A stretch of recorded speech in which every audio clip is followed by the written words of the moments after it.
How do you pronounce these phrases?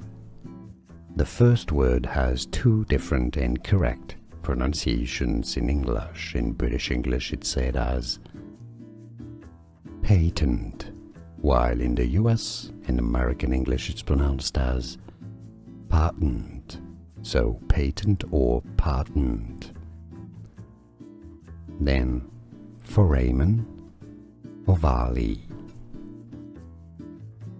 How do you pronounce these phrases?